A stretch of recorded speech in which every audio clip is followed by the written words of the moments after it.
उपस्थित महानुभाव, भगवत स्वरूप सज्जनों, सीता सहचरी देवियों, श्रद्धामयी माताओं, आपकी गंभीरता गंभीरतम प्रकाशना का कारण बने। आप शिव स्वरूप श्रोताओं से अनुरोध है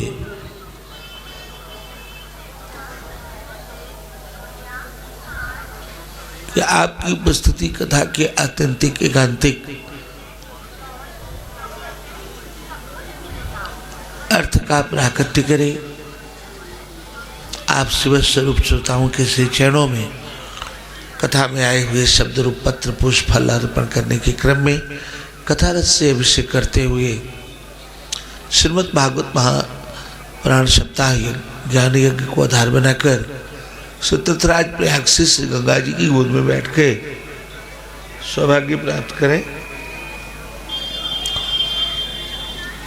जैसा आपको विदित है, हम लोग महात्मा कथा एक देख चुके हैं, भक्ति देवी के कष्ट निवारण की कथा श्री देवर्षि नारद की जो अपनाई गई कल। दूसरी कथा जो है भागवत महात्मा की, वो तुंगभद्रा नदी के किनारे आत्मदेव नाम के ब्राह्मण रहते हैं। उनकी पत्नी का नाम धुंधली होता है। धुंधली बहुत ही वाक पटु है, परंतु बहुत ही कृपण है।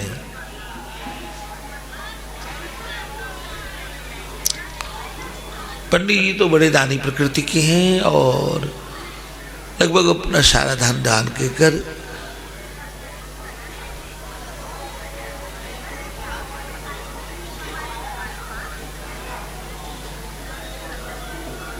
स्वयं के आजीविका के लिए भिक्षाजीवी हैं।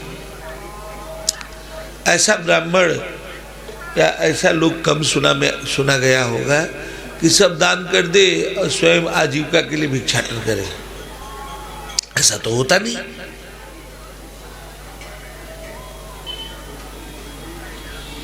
ये घटना कम होती है कि स्वयं भिक्षाटन करे और सब दान कर दे। ऐसा ब्राह्मण तो देखने में मिलने में तो दूर, सुनने में भी नहीं आता। तीसरा, उनके उम्र का जो तीसरापन है आ गया, परंतु उनको संतान रत्न की प्राप्ति नहीं, पुत्र रत्न की। बड़े चिंतित रहने लगे और उन्होंने एक दिन निर्णय लिया कि ऐसे जीवन से क्या लाभ, और ये निर्णय लेकर घर से बाहर निकल गए। सरोवर आया, वहां आचमन किया।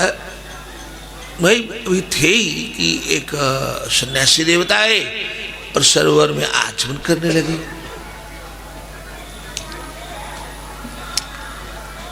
वो आचमन करके बाहर आए, उनके चरणों में सिर रख दिया।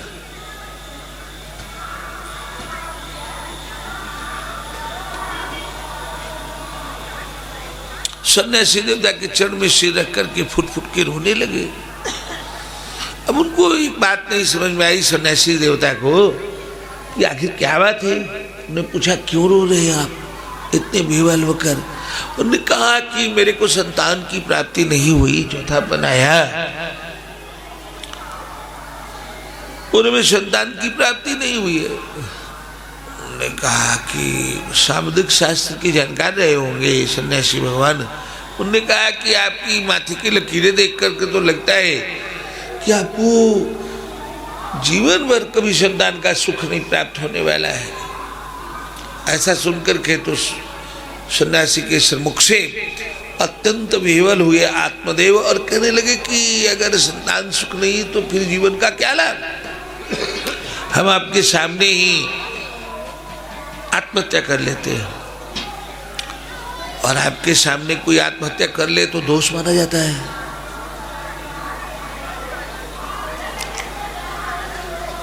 उसको दोष पूर्वक देखा गया है। तो डर गए सन्यासी, और उनने उनको एक फल दिया कि ले जाइए, यद्यपि आपको संतान सुख नहीं है फिर भी ये फल रख लीजिए, और ये जो फल है अपनी पत्नी को दीजिएगा, गर्भ ठहरेगा और संतान सुख की प्राप्ति हो सकती है। ब्रह्मचर्य नियम आदि का पालन करें।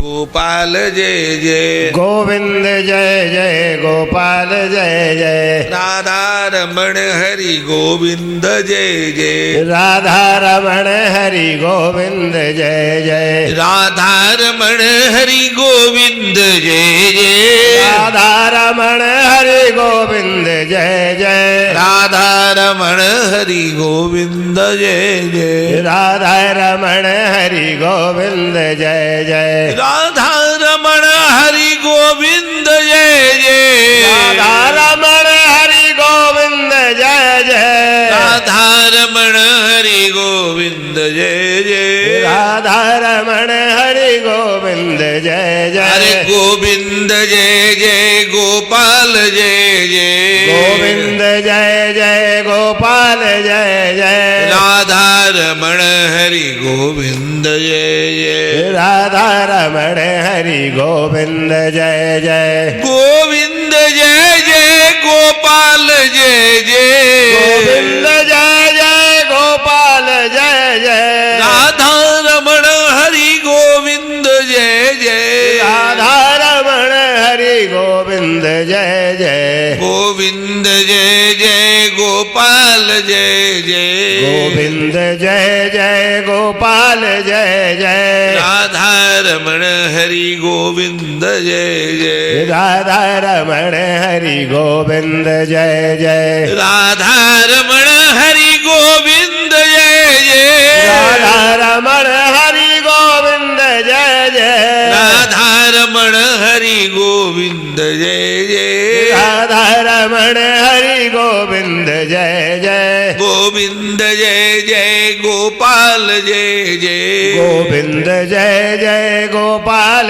जय जय राधा रमण हरि गोविंद जय जय राधा रमण हरि गोविंद जय जय गोविंद जय जय गोपाल जय जय गोविंद जय जय गोपाल जय जय राधा रमण हरि गोविंद जय जय राधा रमण हरि गोविंद जय जय राधा रमण हरि गोविंद जय जय राधा रमण हरि गोविंद जय जय गोविंद जय जय गोपाल जय जय गोविंद जय जय गोपाल जय जय राधा रमण हरि गोविंद जय जय राधा रमण हरि गोविंद जय जय राधा रमण हरि गोविंद जय जय राधा रमण हरि गोविंद जय जय गोविंद जय जय गोपाल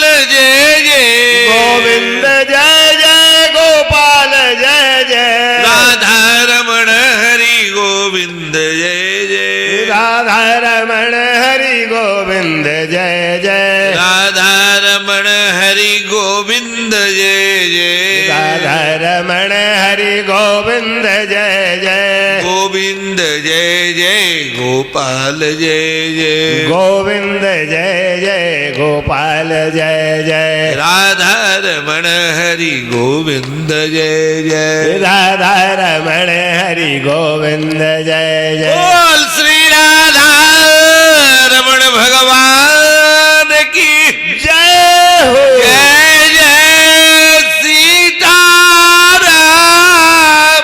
जय जय राधे श्याम।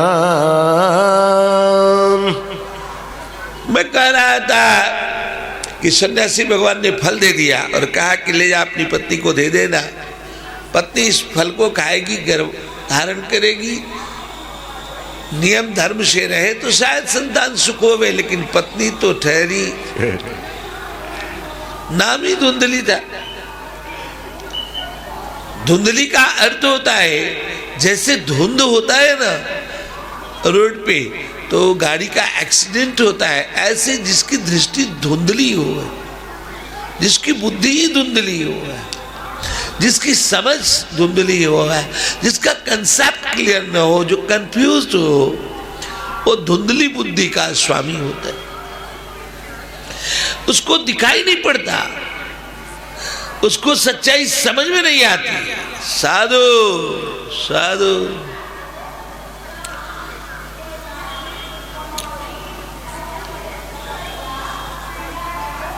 तो धुंधली जो थी वो बड़ी दुखी हो गई कि पंडित को पता नहीं क्या दिमाग में आया है, बच्चा बच्चा करता है। और बच्चा करने वाली माँ से तो ज्यादा अच्छी बाजी होती है जिसको बच्चा ही नहीं होता। बच्चा होने में प्रसव पीड़ा सहना पड़ता है, बच्चे को गर्भ में धारण करना पड़ता है, मोटी सी फुहड़ सी दिखेगी, खाने पीने को मन भी नहीं करेगा। मैंने सुना है कि फिर ये भी सोचने लगी कि कहीं डकैती हो जाए, कहीं आग लग जाए तो सब तो निकल जाएंगे, मैं ही मर जाऊंगी, मैं ही पकड़ी जाऊंगी, शरीर भारी रहेगा, मैं निकलने में स्वस्थ हो जाऊंगी, बुरी तरह से मारी जाऊंगी। और ये सब तो दुख सब एक तरफ, एक भारी दुख था धुंधली के दिल में कि कहीं मेरे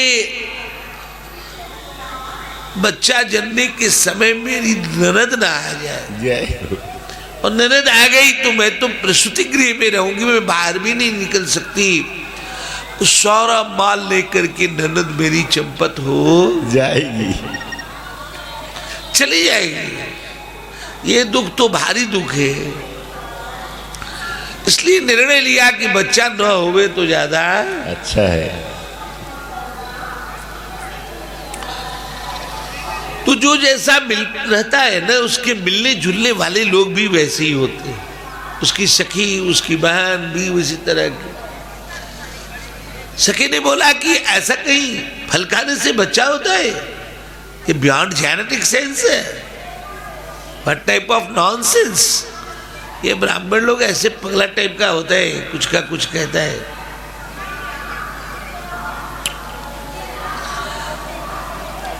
कुछ नहीं होगा, तुम चिंता न करो।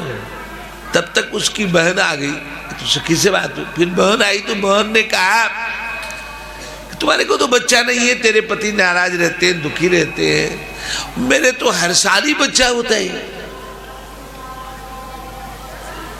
मेरे को तो बच्चा ही बच्चा है, मेरे पति तो बच्चों से दुखी रहते हैं। ऐसा करते हैं कि तुम फल खाने का बहाना करो, गर्भधारण हो गया और मुझसे काम नहीं होता, तुम आ जाओ गांव अपने मैके पिहर, और मैं तुमको अपना बच्चा दे दूंगी। हमारे पति थोड़े लोभी टाइप के हैं, इसलिए उनको आपको देना पड़ेगा, कुछ पैसे देने पड़ेंगे। और कहा पैसा कोई इशू नहीं है, पैसा तो पंडित जी के पास था ही, पंडित जी बड़े धनी थे, दे देंगे पैसे, लेकिन बच्चा मिल जाएगा, मिल जाएगा। वो तो फिर फल खाने का बहाना की और कहा गैया को फल खिला दिया। बोला था कि देखने के लिए, चेक करने के लिए गैया को फल खिला। गैया ने भी गर्भधारण किया और ये गर्भधारण का बहाना करके आई और बच्चा एडॉप्ट कर लिया। धुंधली ने जिस बच्चे को अपनी बहन से एडॉप्ट किया उसका नाम धुंधकारी हुआ। ये जो धुंधकारी है ये बचपन से ही बदमाश था, बच्चों को गोद में लेकर खिलाता और कुआं में डाल देता, दियासलाई ले जाता, खेत खलिहान में आगी लगा देता। लोगों को विश्वास भी न होवे कि ऐसा भलाई कर सकता इतना छोटा बच्चा, लेकिन सारे कर्म कुकर्म दुष्कर्म सब करता था। बड़ा बदमाश, बड़ा दुष्ट। पिता आत्मदेव का तो दिल ही दुखी हो गया, वो तो बड़े दुखी हो गए कि काश में सन्यासी की बात मान के भजन करता है, कहाँ फेरे में लफड़े में पड़ गया। बच्चा जिसको नहीं हुआ रहता है ना, वो बच्चे को लेकर बड़ा गुमानी सा रहता है। जब बच्चा सिर पे खड़ा होकर नंगा नाच करता है, सारी मर्यादाओं को धुल धुसित करता नजर आता है, तो लगता है कि इससे अच्छा था कि बच्चा न होवे तो ज्यादा ठीक है। काय को बच्चा का ध्यान किया। ये तो आत्मदेव नाम की ब्राह्मण को भी बात समझ में आने लगी, लेकिन बात तो निकल गई थी। अब तो धुंधकारी बड़ा तंग करता। एक दिन गैया का भी बच्चा हुआ, उनका नाम पड़ा गोकर्ण। गैया से जो बच्चा हुआ उसका नाम पड़ा गोकर्ण। लोगों ने कहना शुरू किया कि देखो क्या गजब, भगवान देते हैं तो कैसे देते हैं, छप्पर पार कर देते हैं।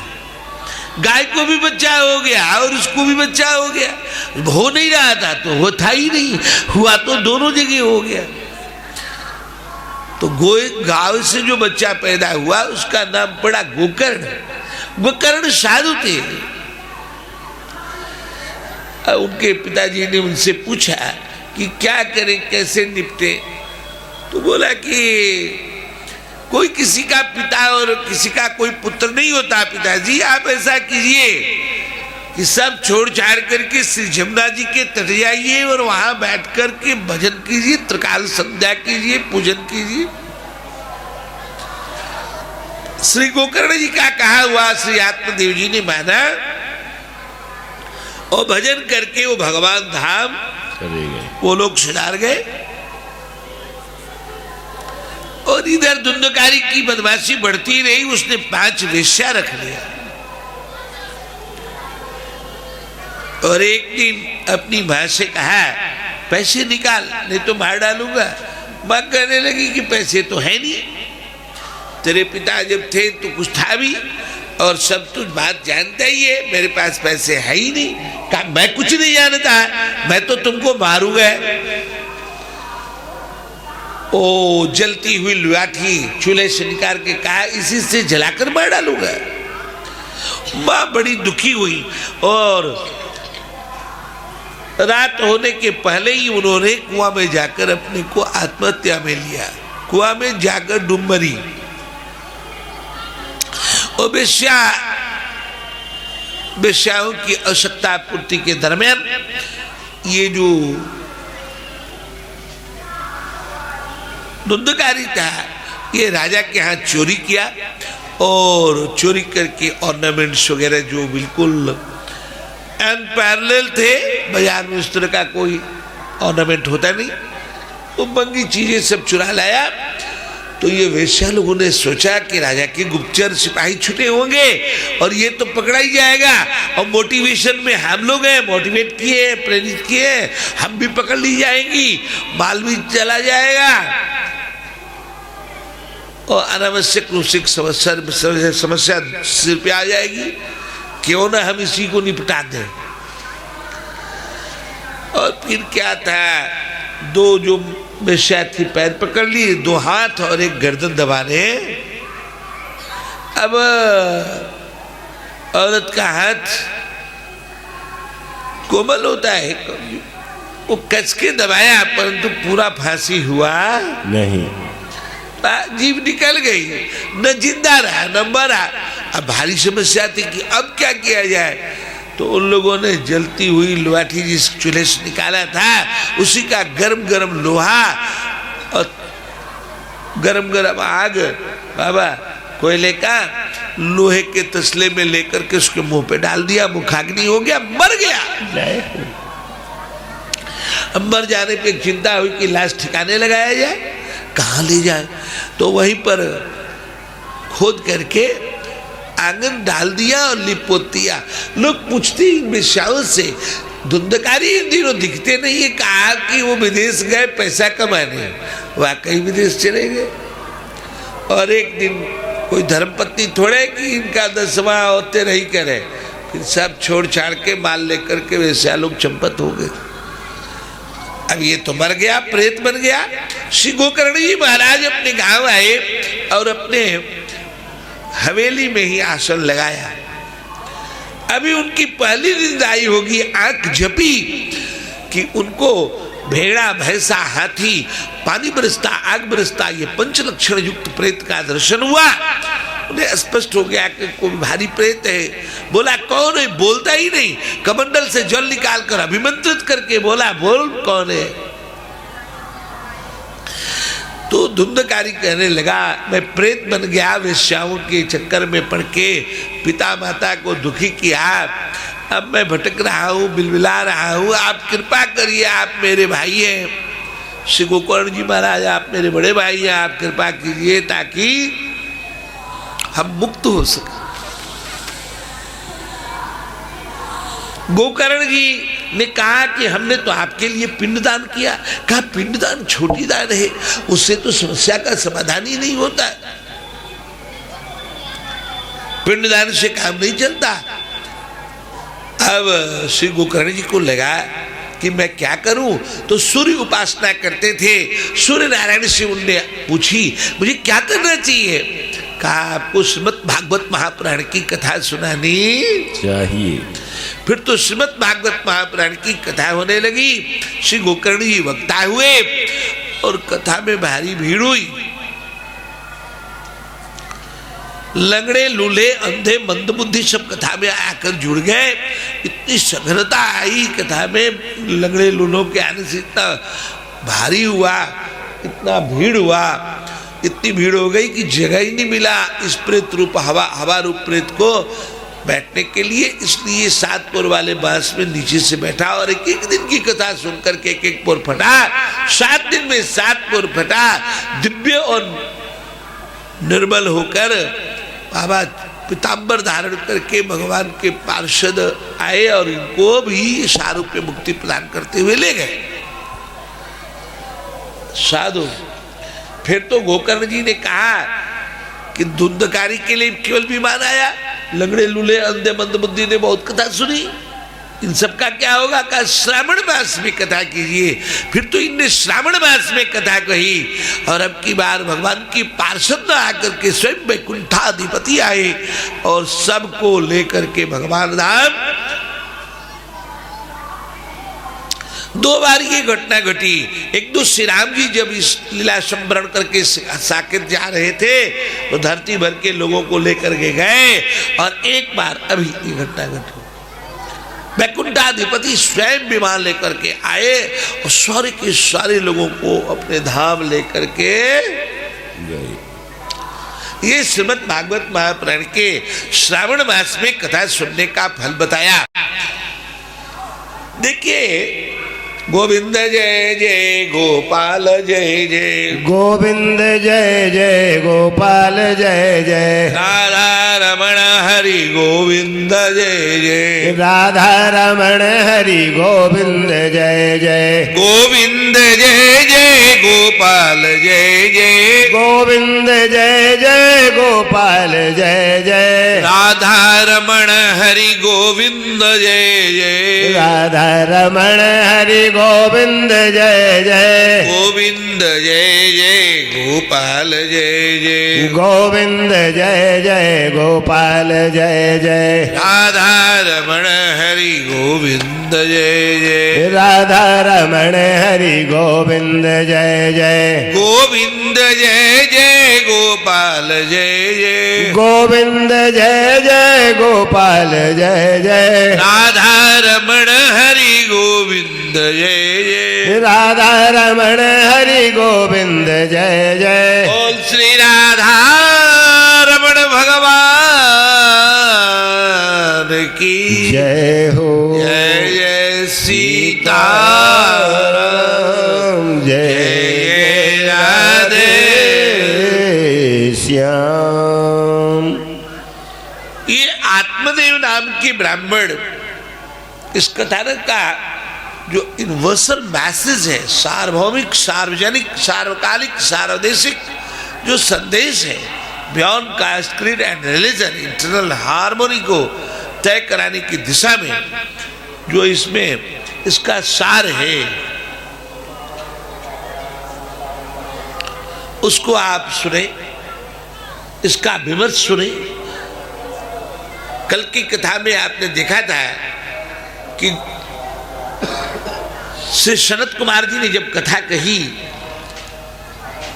तो मुनियों की सभा से भक्ति देवी ज्ञान वैराग सहित स्वस्थ होकर के श्री कृष्ण गोविंद हरे मुरारे गाती हुई जो प्रकट हुई, तो श्री सनत कुमार जी श्री सभा ने पूछा ये कहां से आई।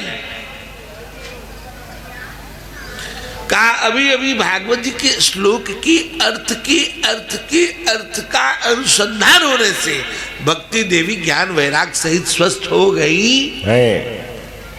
भागवत जी में जो कुछ भी आया है उसका क्या भाव है, उस भाव का क्या भाव है, परम भाव क्या है, इसको जानने से भक्ति देवी ज्ञान वैराग सहित स्वस्थ हो जाती है।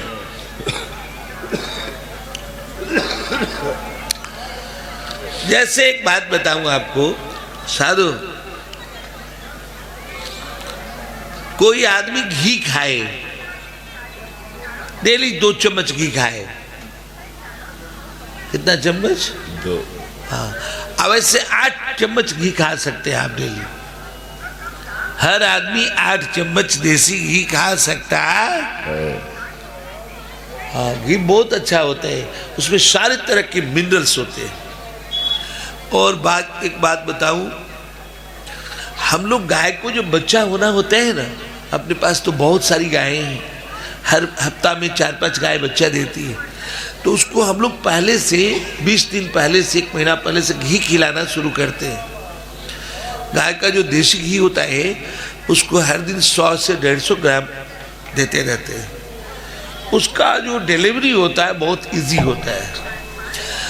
और इस तरह से मैंने आपको निवेदन किया कि आपके घर में बेटी, बहू, बहन किसी को भी गर्भ हो तो उसको घी 1 चम्मच सुबह देवे और 1 चम्मच शाम को दे।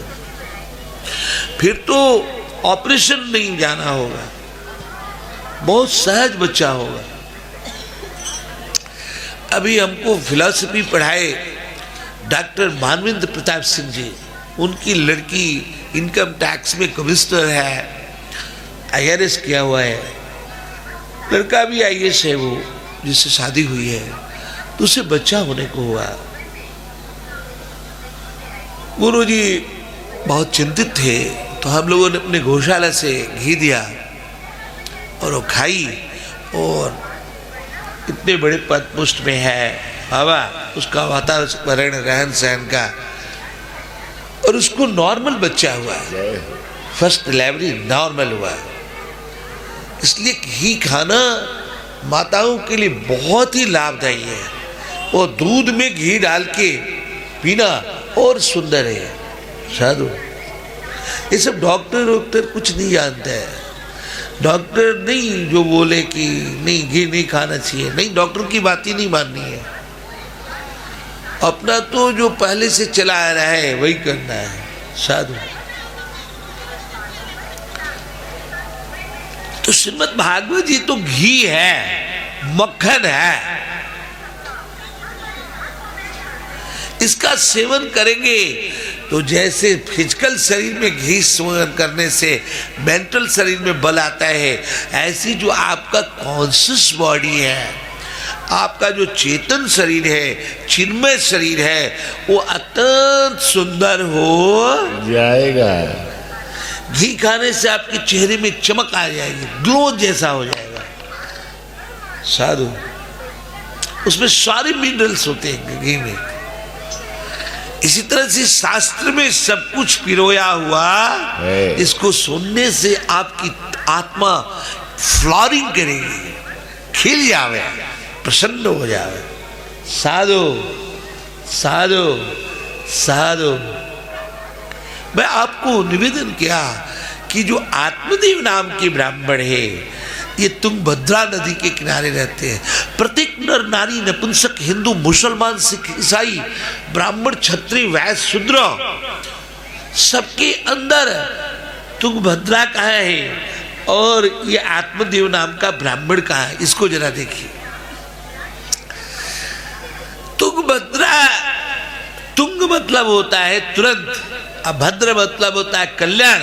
तुरंत कल्याण की भावना से भावित चेतना मानो तुंगभद्रा के तट में स्थित है। हेस्ट मैक्स वेस्ट, जल्दी का काम शैतान का होता है। हर आदमी सोचता है तुरंत का तुरंत हो जाए। अगर सबसे ज्यादा किसी चीज में कमी आई है तो आज धैर्य में लोगों में कमी आई है, लोगों में सब्र नहीं रह गया। गाते तो है भजन कि मेरे राम आएंगे, झोपड़ी के भाग खुल जाएंगे। ये तो सबरी जी के यहां हुआ था। सब्र, पेशेंस पर्सनिफाइड होकर सबरी है, धैर्य नहीं है। चटमक निपट ब्याह, तुरंत का तुरंत हो जाए। शादी विवाह होए, बच्चे न होए, महाराज मेरे बच्ची को 2 साल हो गया, 5 साल हो गया, बच्चा ही नहीं है। श्री राम जी की शादी हुई, 12 वर्ष तक से भगवती जी के साथ भगवान श्री अवध में विराजे, कोई बच्चा नहीं है। 14 वर्ष जंगल में विराजे, कोई बच्चा नहीं है। 12 14 कितना हो गया? 26 साल शादी के बाद भगवान को बच्चा हुआ। इससे लव कुश जी हुए। अगर अभी 26 वर्ष बीत जाए ना, पता नहीं कितना ओझा वैद्य डॉक्टर पागल की तरह घूमते रहे। शादी हो गए, अगले साल बच्चा हुआ। सब में जल्दी आई हुई। आज ये नाम जपना शुरू करे, कल भगवान का दर्शन हुआ। आज नाम जपना शुरू किए और कल अगर भगवान का दर्शन नहीं हुआ तो हम नाम जपना छोड़ ही देंगे। हर आदमी में जल्दी आई। विज्ञान ने तो हद कर दिया। विज्ञान ने तय किया है कि एक टमाटर मान लीजिए कि 20 किलो फलता है अपने पूरी उम्र में, एक टमाटर का पौधा, तो उसको ऐसा तैयारी किया जा रहा है कि वो 24 घंटा में ही 20 किलो फल दे दे, बस चला जाए। ये शोध चल रहा है। विज्ञान बहुत गजब किया है। अब ये जो हाइब्रिड की जो गैया होती है सब, वो 8 महीने की 9 महीने की रहती गावन हो जावे, 8-9 महीने की रहती गावन हो जाती है। अभी उसके दांत नहीं टूटे होते दूध के, वो बच्चा दे देती है।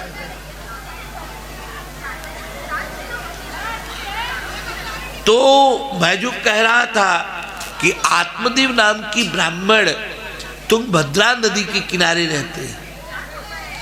नाम तो आत्मदेव है।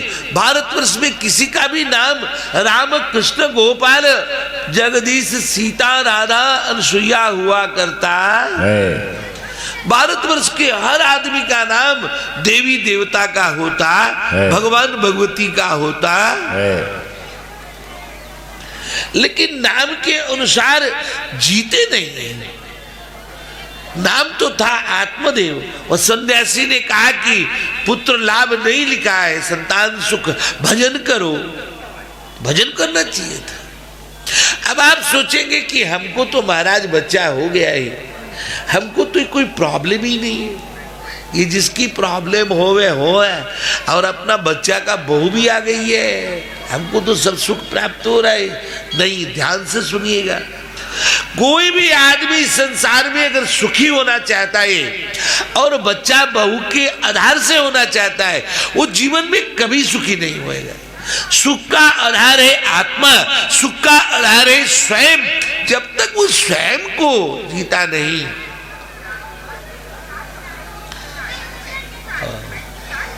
वो स्वयं को जब तक जीता नहीं, तब तक वो सुखी नहीं होता। ये बच्चा बहू सुखी नहीं करेगा। और बच्चे बहू को पता चल जाए कि किसी को भी, किसी संबंधी को पता चल जाए कि ये हमसे सुखी हो रहे हैं, तो वो आपको एक्सप्लॉइट करेगा, आपका शोषण करेगा, आपकी ब्लैकमेलिंग करना शुरू कर देगा। जान जाए कि महाराज का मन मेरे बिना नहीं लगता है, तो फिर तो वो एक्सप्लॉइट करना शुरू करेगा। माई बाप हमको खूब चाहते हैं, फिर तो बच्चा बहू को पता चल जाएगा तो शोषण करेगा, आपको तंग करना शुरू करेगा, ब्लैकमेलिंग करेगा। सुना है, हो सकता है कि कमरे में बैठा करके और अंगूठा लगवा ले, साइन करा दे कि और भाइयों को छोड़ो, सब हम ही को दे दो, सेवा तो हम ही कर रहे हैं। अच्छा, इनके नहीं बोल रहे कि अरे ठीक है ठीक है ठीक है, अच्छा है। ये बेचारी कह रहे कि मेरा बच्चा ऐसा नहीं कहता है, बहुत अच्छा है, आप सौभाग्यशाली है, आप अच्छी है। ये तो मैं बिगड़े हुए लोगों की बात कर रहा। आत्मदेव तो बिगड़े हुए हैं, वो भजन नहीं करते। जो लोग अपने नाम को सार्थक करने की दिशा में कार्यरत हैं, जैसे मेरा नाम राम है, राम गोपाल दास है, गुरु जी के द्वारा छोटा सा नाम दिया गया। क्या नाम है? राम गोपाल दास। तो हमको कैसे इस नाम को सार्थक करना है? एक तो राम राम जपना है और एक गैया की सेवा करनी है। नहीं, गैया की गोबर उठावे, चारा देवे, हवा खिलावे, पिलावे, नहवावे और राम राम जपे तो राम गोपाल दास बने साधु। ऐसे ही हर आदमी को अपने नाम का मीनिंग जानना है और अपने जीवन को मीनिंगफुल बनाना है, सार्थक घोषित करना है। नाम तो आत्मदेव है। आज तुम बच्चा में लगा हुआ है, भजन नहीं कर रहा है। हर आदमी, अब आप सोचेंगे मुझको तो बच्चा की जरूरत ही नहीं, ये प्रॉब्लम तो किसी और की हो सकती है महाराज। नहीं, यहाँ बच्चा का आत्यंतिक अर्थ दूसरा है। यहाँ बच्चा का अर्थ है हमारे सत्कर्म का फल हमें मिले। हमने दान दक्षिणा किया, उसका आखिर फल क्या मिला? रिजल्ट ओरिएंटेड जो ब्रेन है, फलाकांक्षी जो मस्तिष्क है, वो सबको प्राप्त। कोई आदमी अपने कुकर्म का फल नहीं चाहता, लेकिन सत्कर्म का फल अभी और इसी वक्त चाहता है। और अगर नहीं मिलेगा तो फांसी लगा लेंगे, मर ही जाएंगे। दुष्कर्म का फल तो चाहता है कि विलंब से आवे, अगर एक तो खत्म ही हो जावे। अगर आना तय है तो डेट लगता रहे, वो कभी रिजल्ट आवे। लेकिन सत्कर्म का फल तो तुरंत चाहिए, अभी और इसी वक्त चाहिए। ये मानो आत्मदेव का। अच्छा, आत्मदेव की पत्नी का नाम धुंधली है। हर जीवात्मा आत्मदेव है, चाहे नर की आत्मा, नारी की, नपुंसक की, सब में आत्मदेव तय हो रहा है। और उसकी जो बुद्धि है अस्पष्ट बुद्धि, धुंधली बुद्धि मतलब कंसेप्ट क्लियर न होना, कंफ्यूज्ड होना। साधु, जो हमारे अंदर संशयात्मक दृष्टि है वो मानो हमारी धुंधली पत्नी दिखता नहीं, स्पष्ट नहीं दिखता। बाबा कल क्या होना जा रहा है? अरे कल क्या होगा? कल तो मृत्यु होने जा रही है। हम धीरे धीरे मृत्यु के मुंह में घुसते जा रहे हैं। श्यावर रामचंद्र जय हो। क्या हो गया? हाँ हाँ,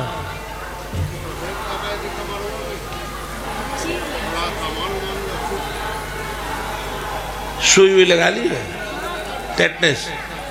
बोल श्यावर रामचंद्र की जय हो। गोविंद जय जय गोपाल जय जय। गोविंद जय जय गोपाल जय जय। राधा रमण हरि गोविंद जय जय। राधा रमण हरि गोविंद जय जय। गोविंद जय जय गोपाल जय जय। गोविंद जय जय गोपाल जय जय। राधा रमण हरि गोविंद जय जय। राधा रमण हरि गोविंद जय जय। गोविंद जय जय गोपाल जय जय। गोविंद जय जय गोपाल जय जय। राधा रमण हरि गोविंद जय जय। राधा रमण हरि गोविंद जय जय। राधा रमण हरि गोविंद जय जय। राधा रमण हरि गोविंद जय जय। गोविंद जय जय गोपाल जय जय। गोविंद जय जय गोपाल जय जय। राधा रमण हरि गोविंद जय जय। राधा रमण हरि गोविंद जय जय। बोल श्री राधा रमण भगवान की जय हो। जय जय सीताराम, जय जय राधे श्याम।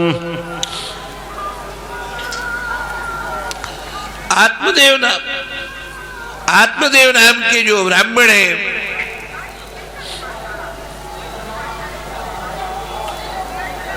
उनने कहा कि अगर मुझे पुत्र रत्न की प्राप्ति नहीं हुई तो आपके सामने ही हम आत्महत्या कर लेंगे। ये क्या है? पुत्र रत्न की प्राप्ति का भाव क्या है कि हमने जो सत्कर्म किए हैं अगर उसका फल हमें नहीं मिला तो हम आत्महत्या कर लेंगे। ये लगभग सब में भावना बनी हुई है। हर आदमी चाहता है कि हमारा सत्कर्म हमको अभी और इसी वक्त फल दे देवे। कोई आदमी ये नहीं चाहता कि उसके कुकर्म का फल मिले, उसके दुष्कर्म का फल मिले, लेकिन हर कोई चाहता है कि हमारे सत्कर्म का फल मिले। यह मानो आत्मदेव अपने पुत्र रत्न, पुत्र मतलब फल, पुत्र मतलब हमको हमारे किए कराए का, अच्छे करने का फल मिले। साधु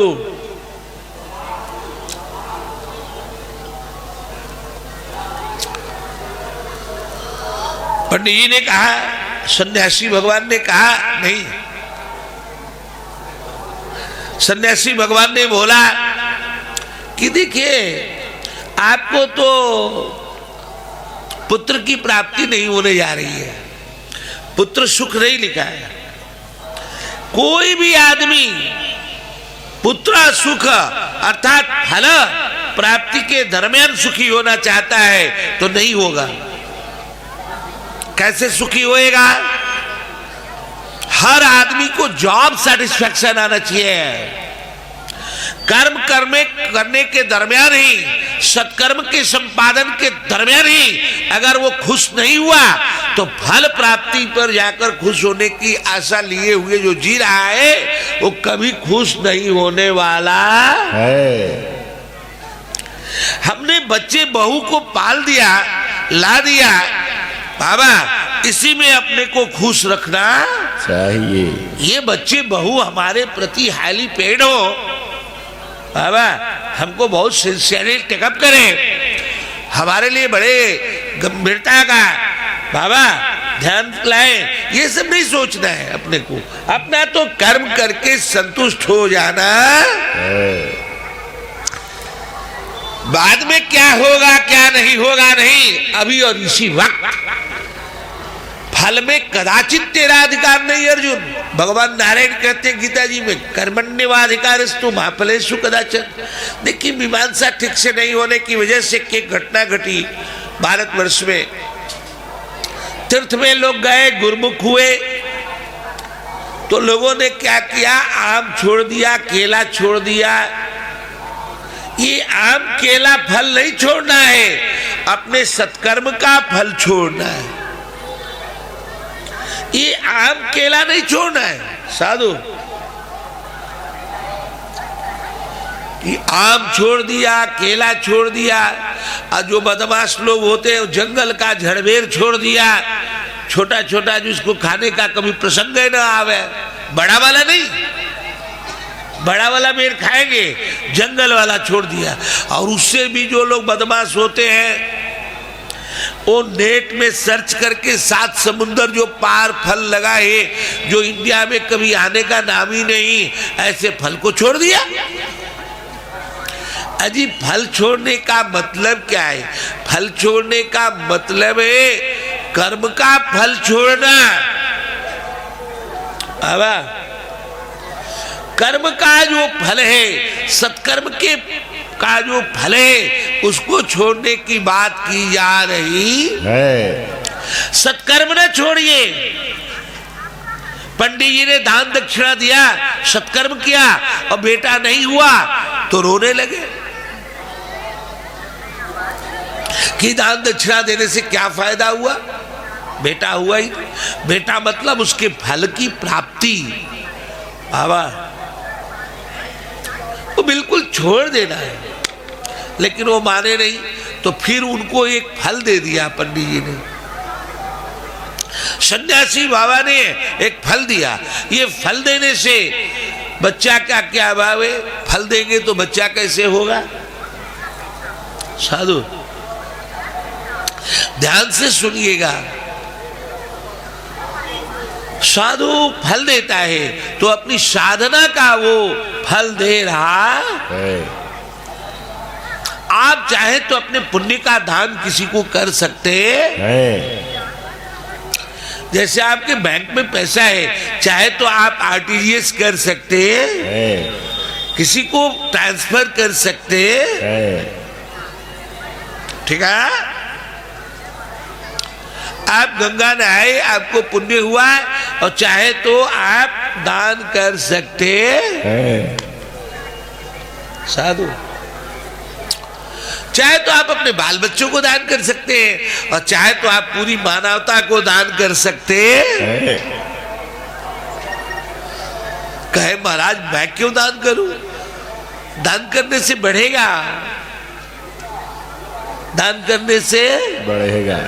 कोई आदमी ऐसा इस संसार में नहीं है, आपको पता, कि जो दान करने से गरीब हो गया, खाए खाए बिना मर रहा, जुआ खेला, शेयर मार्केट में पैसा लगाया, धन कमाने की 1000 रुपए किए, फेल हो गया, ऐसा तो आदमी मिल सकता है। चाल चलन में, चरित्र में हीन हुआ, धन नष्ट हो गया, लेकिन ऐसा आदमी नहीं सुना होगा कि दान किया और वो नष्ट ही हो गया, आज सड़क में आ गया, ऐसा तो नहीं सुना होगा। इसी प्रयाग मेला में हर्षवर्धन जी हुआ करते थे, यहां आते थे तो दान देते थे, और दान इस हद तक देते थे कि लंगोटी बात रखते थे, सारा कपड़ा भी उतार कर देते। फिर उनकी जो बहन होती थी, उनको कपड़े पहनने को देती थी, और वो अपने राज्य में लौटते उसके पहले ही उनके खजाने में भारतवर्ष के राजा लोग भर देते। दान देने से घटता नहीं भाई। तो सन्यासी भगवान ने दान दिया, अपना फल बाबा।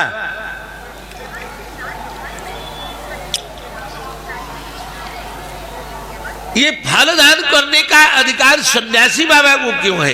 क्योंकि सन्यासी ने फल का प्रयोग नहीं किया, सन्यासी ने कभी फल का प्रयोग नहीं किया, इसलिए उसके पास उसका फल सुरक्षित है, वो चाहे जिसको दान कर सकता है। साधु। उसके कहने मात्र से वो जो आम केला दिया है, सेव दिया है, वो तो औपचारिक के निमित्त है, वास्तव में वो फल तो उसके सत्कर्म का, पुण्य का है, जिसने कभी अपने जीवन में उसका भोग नहीं किया है, वो चाहे तो दान दे सकता है। उनने फलदान किया। आत्मदेव नाम की ब्राह्मण की जो पत्नी है, उनका नाम धुंधली है। क्या नाम है? धुंधली। हर जीवात्मा आत्मदेव है, और उसकी जो धुंधली दृष्टि है, जो अस्पष्ट, कंफ्यूज्ड होना है बाबा, जो संशयात्मक दृष्टि है, वो मानो धुंधली है। उसकी बुद्धि में दूरदर्शिता नहीं है, धुंध पड़ने पे बहुत दूर तक दिखाई नहीं देता, एक्सीडेंट पे एक्सीडेंट, एक्सीडेंट पे एक्सीडेंट होता रहता है सड़कों में। धुंध मतलब फॉग बाबा, जो ठंडी में धुंध। देखिए रात का जो अंधेरापन है, उससे तो आप पार पाएंगे, आपकी बत्ती जल जाएगी, गाड़ी के आप निकल जाएंगे, टॉर्च जला लेंगे, निकल जाएंगे, लेकिन धुंध में प्रकाश काम नहीं करता। धुंध में दिखाई नहीं देता है, धुंध बहुत खतरनाक चीज है, धुंध में बहुत, वो धुंधली है। एक तो इनिशियल मीनिंग है एट फर्स्ट ग्लांस, प्रथम दृष्टया, जो इसका लिटरल मीनिंग है वो कंसेप्चुअल है कि धुंधली नाम की कोई पर्सनालिटी रही होगी। इसका जो यूनिवर्सल डायमेंशन है, यूनिवर्सल फॉर्म है, प्रत्येक मनुष्य मात्र में अस्पष्ट दृष्टि का नाम धुंधली है। अच्छा आप देखिए क्या घटना घटी। आत्मदेव तो सत्कर्म का फल चाहते हैं, मैंने दान दक्षिणा किया, बच्चा नहीं हुआ, और ये धुंधली क्या चाहती है? धुंधली भी बच्चा चाहती है, लेकिन गर्भ धारण नहीं करना चाहती, प्रसव पीड़ा नहीं सहना चाहती। बिना गर्भ धारण किए हुए बच्चे की प्राप्ति धुंधली की आकांक्षा है। यह हमारे जीवन से कैसे जुड़ा है? पहले तो सोशल इंजीनियरिंग, सोशल मैनेजमेंट के दरमियान देखें, हमारी सामाजिक चेतना को कैसे कथानक प्रमोशन देती है। हमारे सत्कर्म का रिजल्ट हो जाए, यह तो मानो आत्मदेव चाहते हैं, लेकिन उसकी अस्पष्ट बुद्धि बाबा, उसकी संस्यात्मक दृष्टि का चाहना क्या है कि जो सत्कर्म हमने किया नहीं है उसका भी फल हमको मिलना चाहिए। जैसे ये गंगा जी में पीपा का पुल बनाए, तो इस सरकार के पहले जो सरकारें हुआ करती थी 100 पीपा से एक पुल बनाए, तो उसमें लिखवा देंगे कि 500 पीपा लगा। 100 का तो पैसा बिल पास हुई, और 400 पीपा जो लगा नहीं है उसका बिल पास कराना है। इस मिजाज का नाम धुंधली है। जब आप 400 जो पीपा लगा नहीं है उसका भी पीपा पास कराएंगे, उस पीपे का भी बिल पास कराएंगे, तो उसके लिए आपको घूस देना पड़ेगा। जो सत्कर्म किया ही नहीं, जो रोड बनाया ही नहीं, उसका भी बिल पास कराएंगे, तो उसके लिए आपको घूस देना पड़ेगा। गर्भ धारण किया नहीं और बच्चा चाहिए, तो उसकी बहन ने बोला कि बच्चा तो मिलेगा लेकिन मेरे पति को उसके लिए पैसा देना पड़ेगा। अब पढ़े लिखे कुछ नहीं, वर्ष में कॉपी कलम कभी छुआ ही नहीं, और रिजल्ट आपको फर्स्ट क्लास चाहिए, तो दलाल मिल जाएंगे और आपको सर्टिफिकेट बना देंगे और पैसे लेंगे। अब उसी के आधार पे नौकरी करिए, नौकरी आपकी जाए, आप जेल जाए, आप अपना सजा भुगतिए, जो करना हो कीजिए, हमारा छुट्टी कीजिए, हमको पैसे दीजिए, बात खत्म। सुनने में क्या कह रहा हूं? आपने बाबा जी बन लिया। अब ये इनर इंजीनियरिंग, इनर मैनेजमेंट में इसको देखिए, आपने भजन किया नहीं और आप अपने को गुरु, जगत गुरु, महामंडलेश्वर, श्री महंत, तो क्या है? तो अगर आपको गुरु बनना है, आप भजन वजन कुछ नहीं करते और जगत गुरु बनना है, तो यहाँ फीस लगता है, 1.25 करोड़ रुपया दीजिए, आपको जगत गुरु बना दिया जाए। भले आप डांसर हो, क्लब में डांस करते हो, लेकिन आप 1.25 करोड़ रुपया देंगे तो आप जगत गुरु हो जाएंगे। बाबा 1 करोड़ रुपया दीजिए, ये पद लीजिए, महामंडलेश्वर बनना है, 30 लाख 50 लाख दीजिए, 1 करोड़ दीजिए। और आपने भजन किया नहीं, गुरु तो अपने मन का होना है। गोस्वामी तुलसीदास जी ने कहा, सुन दे 60 मना। गुरु गोविंद सिंह जी कहते हैं, आपे गुरु आपे चेला। जो अपने मन को चेला नहीं बना पाया, और जगत का क्या खाक गुरु बनेगा? और जगत का गुरु हो गया, जगत गुरु का प्लेट ले लिया, नेम प्लेट, जगत गुरु जी महाराज, और अपने कैंप में जगत के लोगों को आने नहीं देगा, केवल उसके वीआईपीज और उसके लोग ही आएंगे, बिना जान पहचान वाला नहीं आना है। वो जगत गुरु बाबा। इसी विडंबना ने इस कुंभ में दुर्घटना जो घटी, अगर सब लोग अपना दरवाजा खोल देते, श्रीमान योगी जी कह रहे थे कि यहाँ पर 90 करोड़ लोगों की व्यवस्था की गई है, अब दुर्घटना घट गई, लोग सो रहे थे। क्यों हुआ?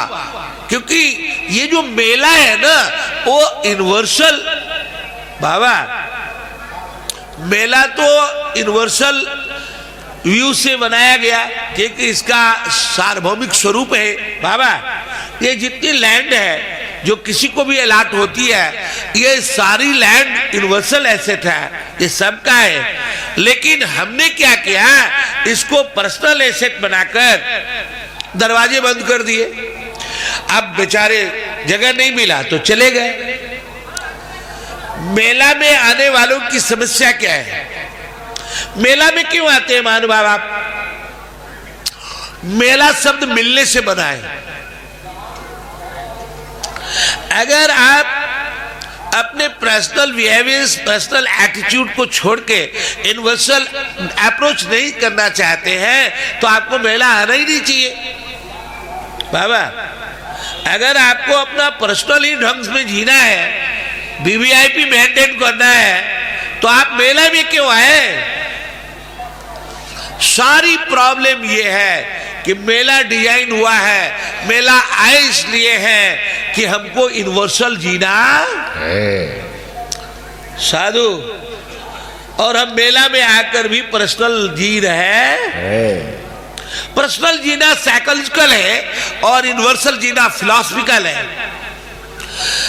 सारी समस्या साइकोलॉजिकल होती है, कोई समस्या नहीं है, मेला ठीक ठाक बिल्कुल चल रहा है। लेकिन यूनिवर्सल एसेट को पर्सनल जब बनाते हैं बाबा, हमारी समस्याएं तय हो जाती।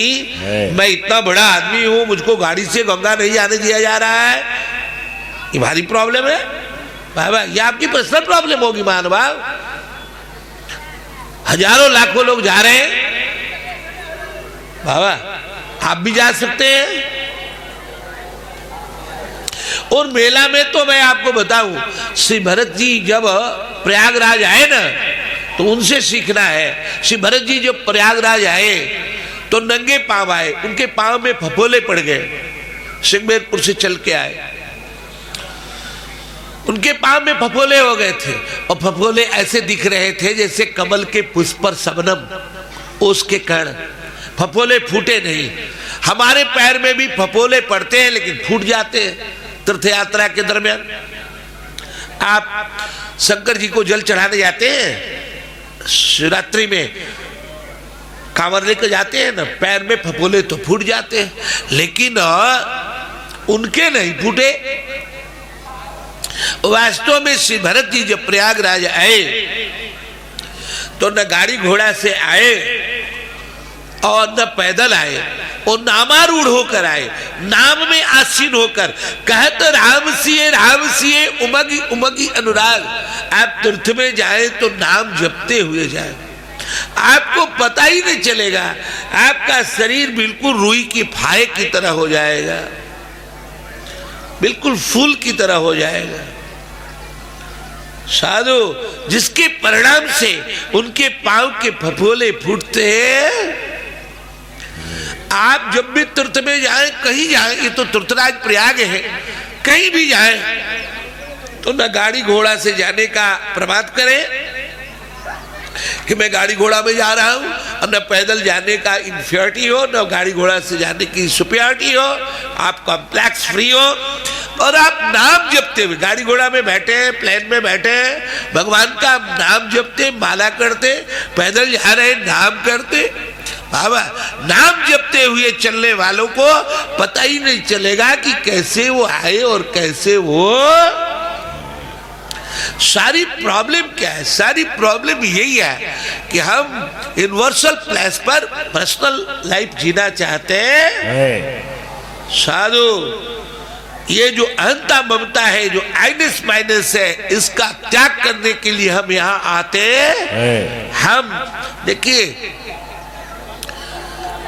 विशेष आदमी का भगवान नहीं ध्यान करते, आम आदमी का ध्यान करते। जनता जनार्दन कहा जाता है। जो आम लोग हैं उनकी सुख सुविधा का ध्यान करके इस मेला को डिजाइन किया, लेकिन वीआईपी मेंटेन करने में सोकाल्ड गुरुओं ने दरवाजे बंद कर दिए। इसके कारण से जनता को बाहर जाना और सड़क में सोना साधु। वैसे तो प्रारब्ध है जो जहां जाता है मरना जीना, लेकिन हमारे को परमात्मा ने अकल दी है तो हमको भी इस बात का ध्यान करना चाहिए। सरकार ने सोचा इतने जगह पंडाल लगे हैं साधु, तो इतना अगर एरिया में है तो इतना लोग समा सकते हैं, और लोगों ने अपना सब पर्सनल बंद कर दिया उस रात बाबा। ये ठीक बिल्कुल नहीं है साधु। मैं आपको गवर्नमेंट चेक करे, आपको ब्लैक लिस्टेड करे, आप खुद ही अपने को चेक कीजिए ना कि आप मेला क्यों आ रहे हैं। इस मेले की शुरुआत खिचड़ी से होती है। यहाँ का मुख्य पर्व खिचड़ी है। Beyond caste, creed and religion, internal harmony पर काम करना मेला का मुख्य उद्देश्य है। बाबा, यहाँ संगमी संस्कृति का पोषण हमारा मुख्य उद्देश्य है। साधु साधु साधु। जो हमारे जीवन का मूल डेस्टिनेशन है वो जीरो है। क्या है? जीरो। प्रयाग में एक जीरो रोड है। हर शहर में जीरो माइल होता है। पहले शहर में जाएंगे 500 किलोमीटर बाई रोड जाएंगे, लिखा रहेगा 500, 400, 300, 200, जीरो। बाबा मार्ग पे लिखा, जहां जीरो आया मानो शहर में पहुंच गए, आप अपने मंजिल पे पहुंच गए। सुन रहे? गूगल दिखाता रहेगा, जीरो पे आ गए, मूल डेस्टिनेशन पे पहुंच गए। हमारा मूल डेस्टिनेशन मनुष्य मात्र का क्या है? ये तीर्थ का जो जगह है ना, ये हमारा मूल ठिकाना है। हम मरेंगे तो यहां आएंगे, हम मरेंगे तो यहां आएंगे, हम जिंदा आए हैं।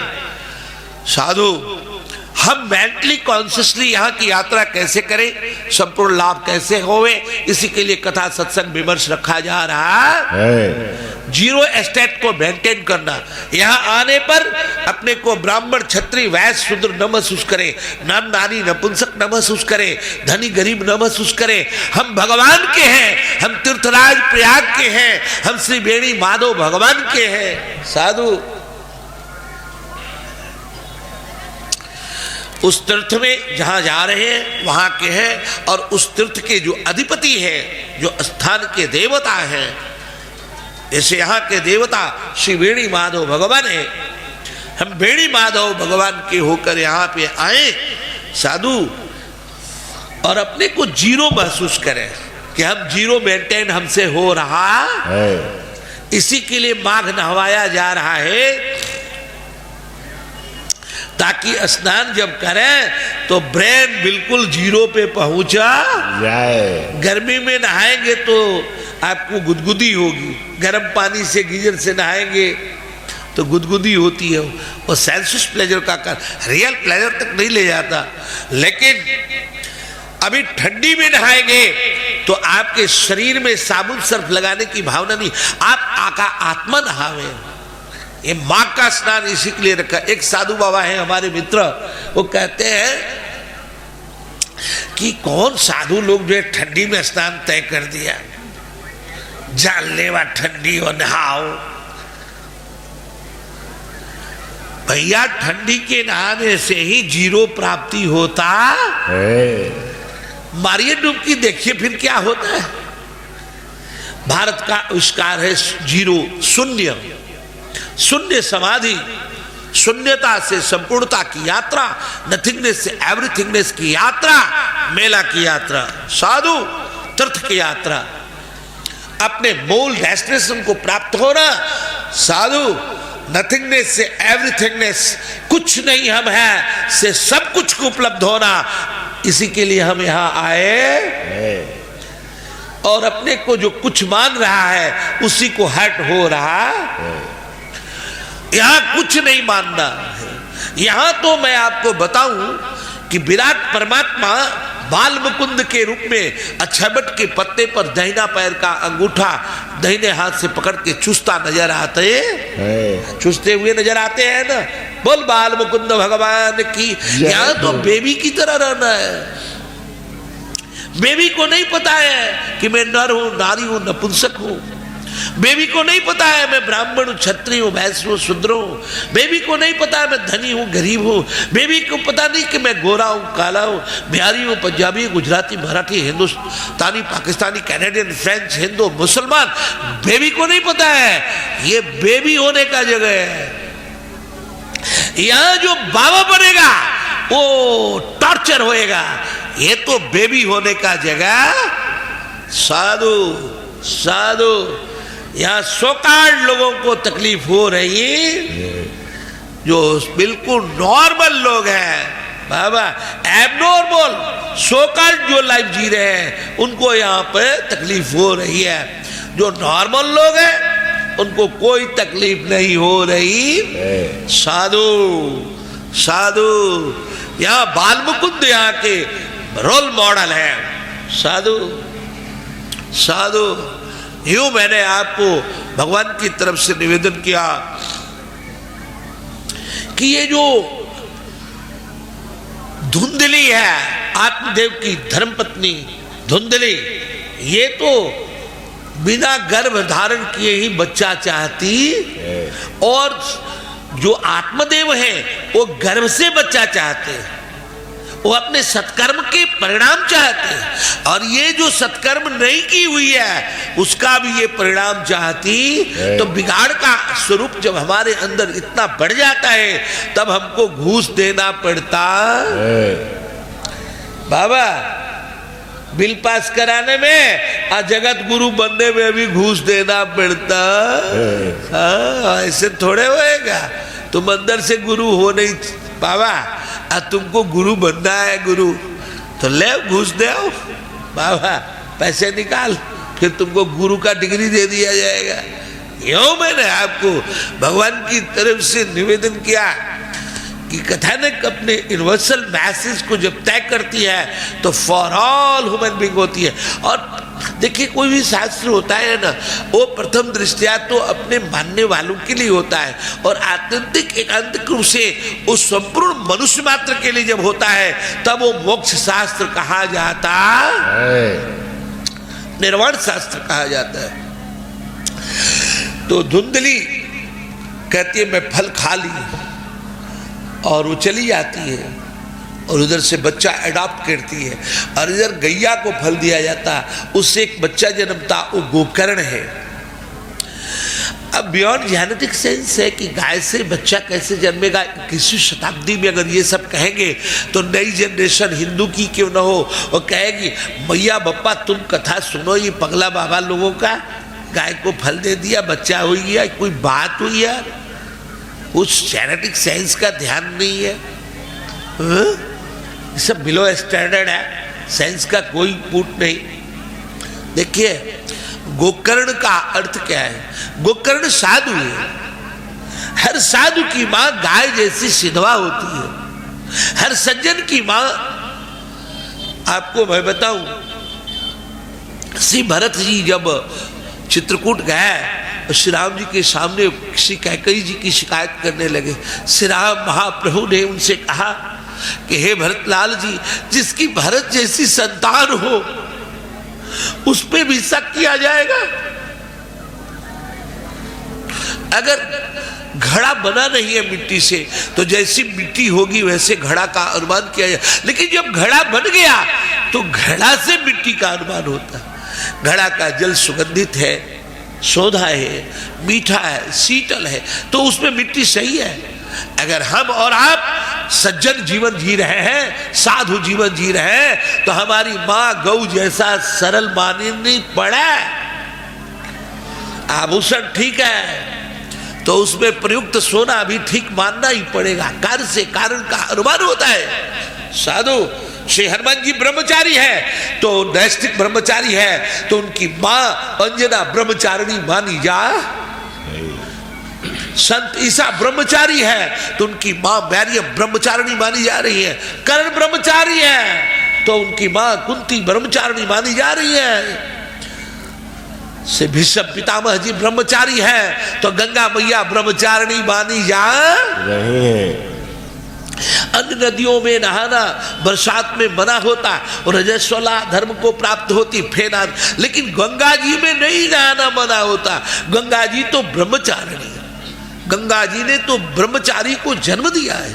साधु इसलिए सनातन छुट करता है कि बरसात के दिन में भी आप श्री गंगा जी सावन भादो महीने में भी नहाते रहे। बाबा यूं मैंने आपको निवेदन किया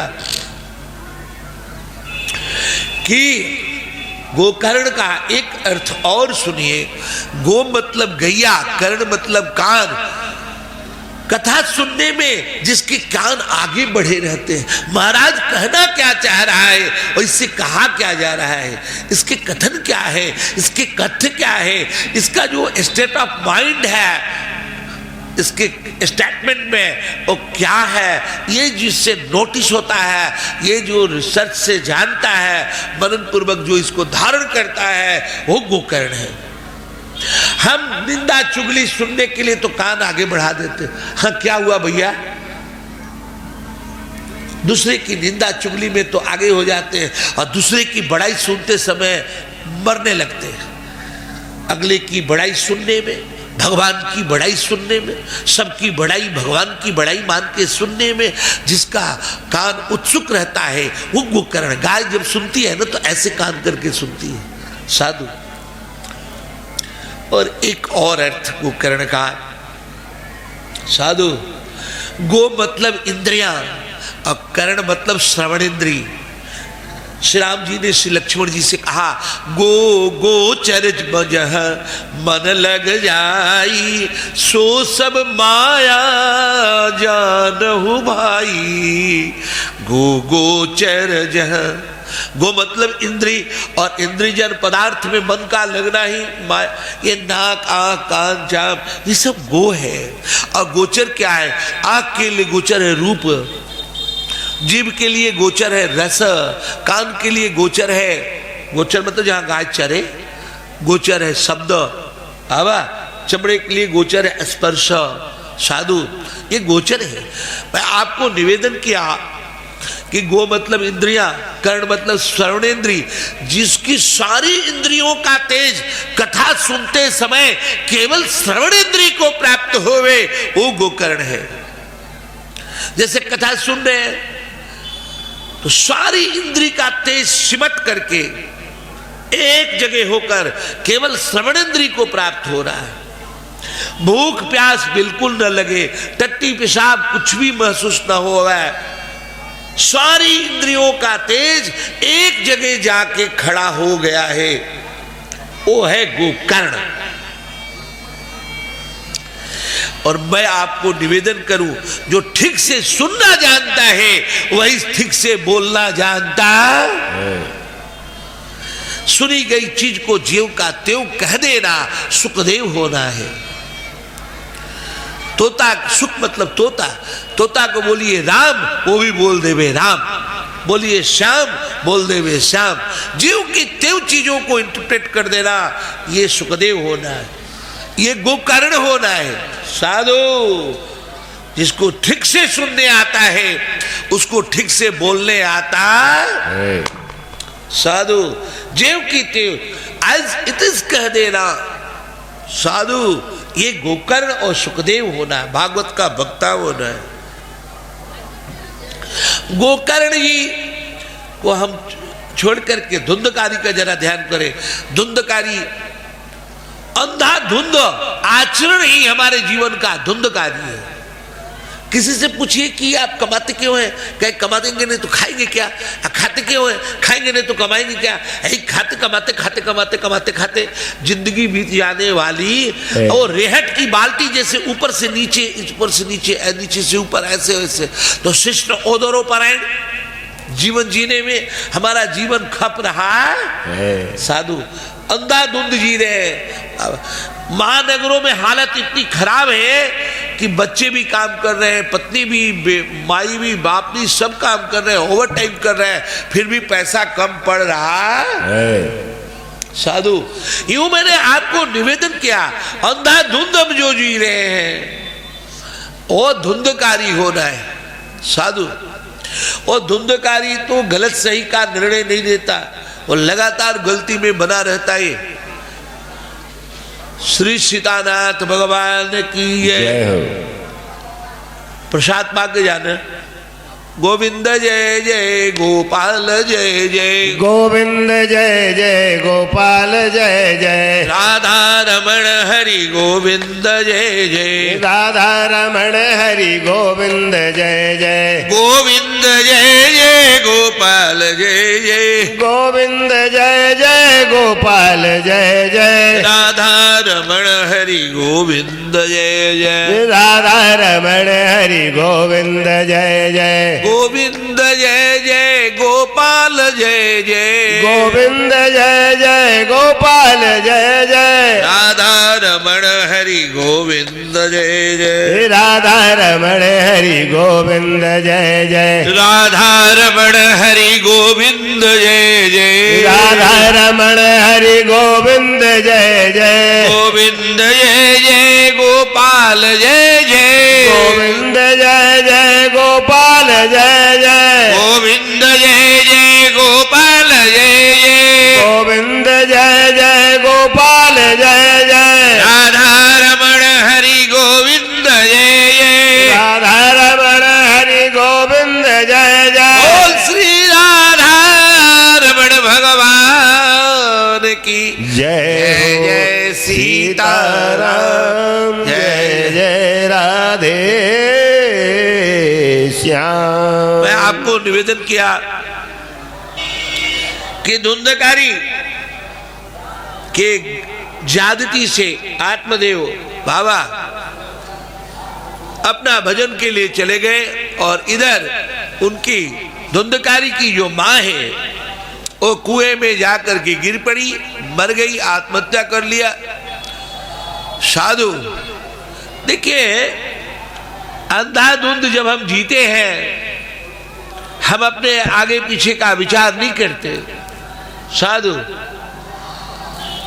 हम जब अपने आगे पीछे का विचार नहीं करते तो हम सर्वथा अपजस को प्राप्त होने लगते। पिता भी चले गए, मां भी चली गई, 5 वेश्या रख लिया। अब आप सोचेंगी माताएं इसमें जो बैठी हैं ये मर्दे लोग वेश्या रखता है, और मर्द भी सोचेंगे हम तो धर्मात्मा हैं, हम तो एक पत्नी व्रत है, तीर्थ नहाने वाले, गंगा नहाने वाले हैं, हमारे को क्यों देख के महाराज बोलता है 5 वेश्या। हर जीवात्मा, नर हो, नारी हो, नपुंसक हो, ये 5 वेश्या का ध्यान कैसे होता, 5 वेश्या का वो शिकार कैसे होता, उसको देखिए। ये जो 5 विषय है, शब्द, रूप, रस, गंध, हवा, स्पर्श, ये पर्सनिफाइड होकर 5 वेश्या है जो हमको जीवन जीने में विवश कर दे, वो वेश्या है। उसका पर्सनिफिकेशन हुआ है विषय का। 5 ही वेश्या, 6 वेश्या तो नहीं लिखा, 4 वेश्या तो नहीं लिखा, 10 वेश्या तो नहीं लिखा। ये जो 5 विषय है, शब्द, रूप, रस, गंध, स्पर्श, ये 5 विषय प्रत्येक जीवात्मा के लिए 5 वेश्या है जो उसके अंदर अंधाधुंध जी रहा है। किसके लिए जी रहा है? ओवर टाइम किसके लिए कर रहा है? इसी वेश्या के लिए कर रहा है। साधु इसके श्रृंगार के लिए रासिक चित्त का आहरण करता हुआ, रासिक चित्त को प्राप्त होता हुआ राजा का चोरी करता है। जानते हैं मोबाइल तो छोटा से भी काम चलेगा, इतना बड़ा चाहिए, पूरे दीवार भर का स्क्रीन टीवी का चाहिए, सोफा ऐसा चाहिए जिसमें डूबते उतराते रहे। बाबा सुना कि नहीं? और मिठाई खानी है वेज, और उसमें अंडा उंडा का भी चित्र, मुर्गा उर्गा का भी बना रहना। इतना पेंटिंग सेंटिंग करता है सब मिठाई में, वो सब दाम बढ़ रहा। साधु ये सब वेश्या का श्रृंगार हो रहा है, वेश्या का श्रृंगार हो रहा है। यूं मैंने निवेदन किया, इसी में हम सात्विक चित्त से रासिक चित्त की ओर आ रहे हैं। ये राजा के यहाँ चोरी कर रहे हैं। ये ब्राह्मण थे ना बाबा, ये सात्विक चित्त वाले थे, लेकिन रासिक चित्त हो गया। क्यों हो गया बाबा? स्थिर नहीं रहेंगे, क्रियाशील। जो भी आदमी विषय के चक्कर में पड़ता है वो स्थिर होके भजन नहीं कर सकता। ये बंबई और अमेरिका में रहने वाले लोगों से पूछिए, मरने का उनको फुर्सत नहीं है साधु। लेकिन भर्तृहरि ने कहा, भोगा न भोक्ता वयमेव भोक्ता। भोगा न भोक्ता, भोग नहीं भोगे जाते, हम खुद भोग लिए जाते। इंद्रियों से ज्यादा आप टीवी देखेंगे, मोबाइल देखेंगे, कलर ब्लाइंडनेस हो जाए। साधु दिन भर चटपटा चीज खाएंगे, बुढ़ापा में जाने पर ज्यादा नमक खाना पड़ेगा, ज्यादा मिर्चा खाएंगे तब पता चलेगा। ज्यादा मीठा खाना पड़ेगा, क्योंकि जीव की जो ग्लैंड्स है वो सब मर गए साधु बाबा। तो भोग हम करते हैं, सोचते हैं कि हम भोग तो बाजार में बने रहेंगे, ये विषयाएं बनी रहेंगी, ये पांचों विषय बने रहेंगे, लेकिन इसके भोग करने वाले का जो मिजाज है, जो हमारा भोगी होने का प्रमाद है, वो एक दिन खत्म हो जाएगा। हम डिप्रेस्ड हो जाएंगे, स्ट्रेस्ड हो जाएंगे। ये भोग रहेंगे लेकिन हमारे भोगने का मिजाज मरा जाएगा साधु। अब भोगने का मिजाज मर गया, ये पांचों वेश्याओं ने मिलकर के मार दिया साधु। अब प्रेत बन गए। प्रेत के 5 लक्षण हैं, प्रेत के 5 लक्षण हैं, भेड़ा, भैंसा, हाथी, पानी बरसता, आग बरसता। जब ऐसे डिप्रेस्ड लोग जो होते हैं ना साधु, जो विषय के मारे एकदम बैठ गए हैं साधु, उनकी चेतना कुंठित हो गई है, ऐसे लोगों के लक्षण कैसे होते हैं?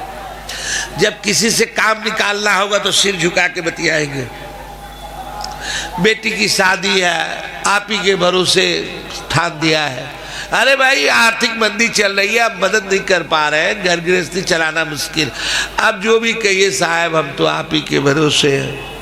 अब ऐसा सिर झुका के खड़ा होएगा भेड़ा की तरह कि जो घर गृहस्थी के लिए पैसा रखे वो भी निकाल के देना ही पड़ेगा साधु बाबा, लेना होगा तो भेड़ा की तरह।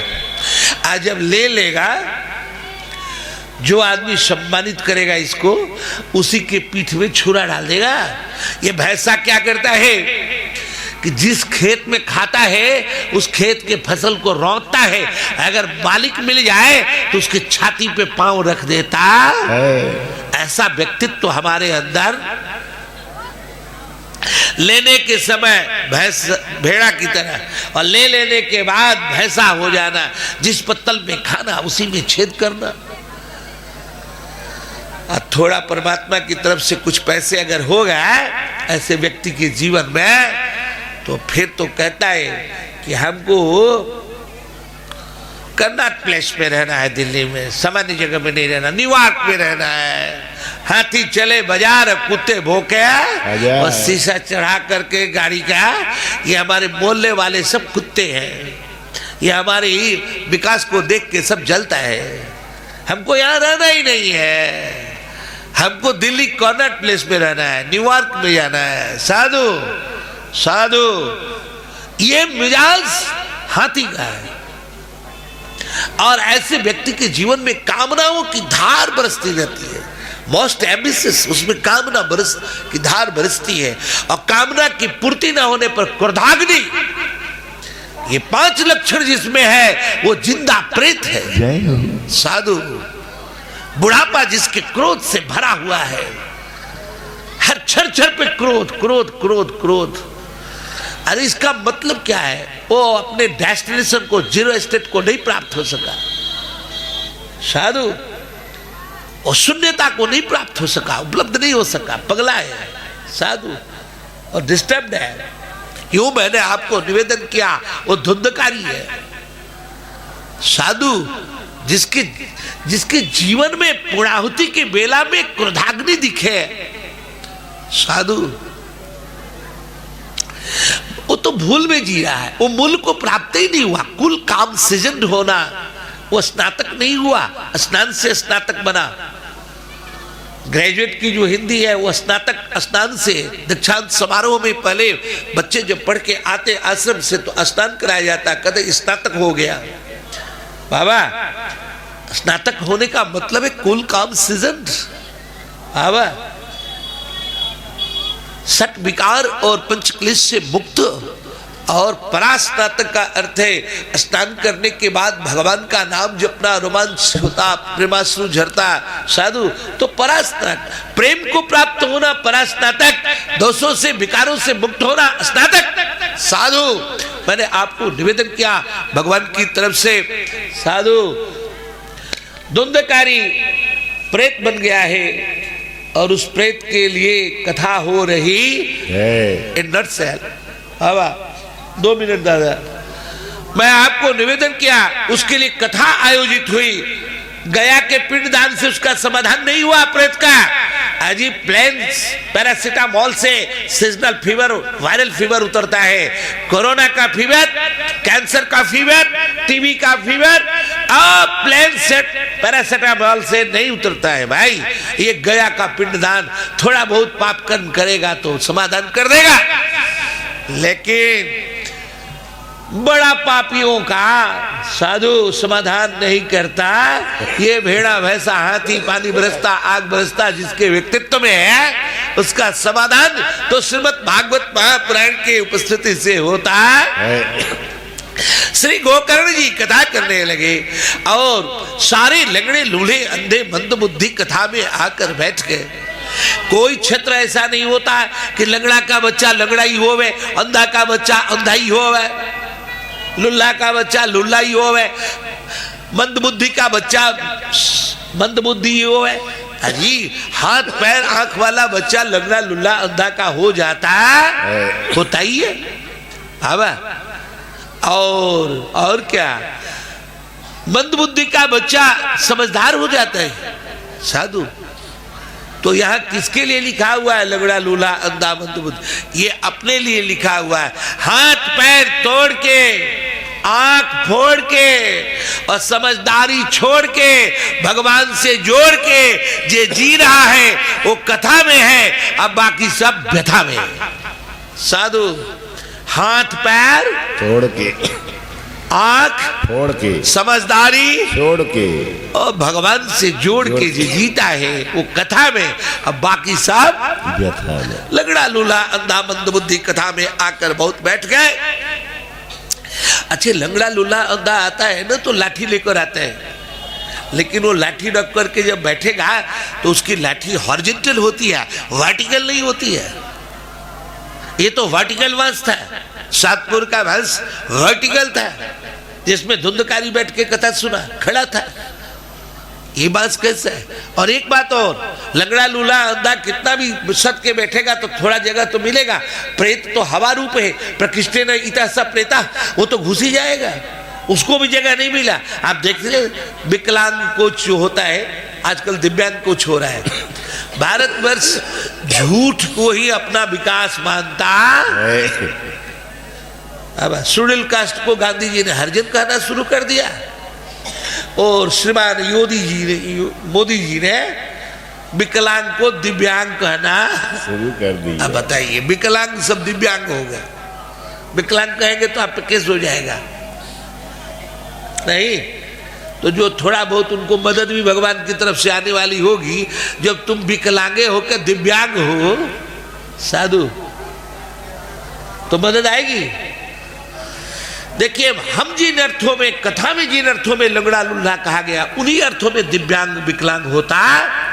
हाथ पैर रहते हुए, आंख रहते हुए, हाथ पैर आंख का अभिमान, समझ का अभिमान छोड़कर लंगड़ा लुल्ला अंधा मंदबुद्धि होकर जो कथा में है वही दिव्यांग है, अब बाकी कोई दिव्यांग नहीं है। विकलांग का दिव्यांग होना तो गोकर्ण की कथा का श्रोता होना है साधु।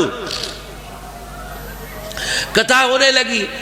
अब ये जो सातपुर का बांस है ना, हर मूर्तिकार ने क्या किया है, मूर्ति बनाने के दरमियान मूर्ति में एक जो है बांस लगाया है। चाहे गणेश जी की मूर्ति हो, चाहे सरस्वती जी की, चाहे दुर्गा जी की, चाहे श्री राम जी की, हनुमान जी की, किसी की भी मूर्ति बनेगी एक ठे पीछे बांस लगेगा। उसमें पुआल वाल मिट्टी उट्टी लगा के रंग रोगन करके धोती उती पहना के पेंट उंट करके कर देगा। ये जो बैकबोन है मेरुदंड, ये जो रीढ़ की हड्डी है ना, ये रीढ़ की जो हड्डी है ये 7 पोर वाली है। इसमें 7 कुंडलियां हैं, 7 चक्र हैं।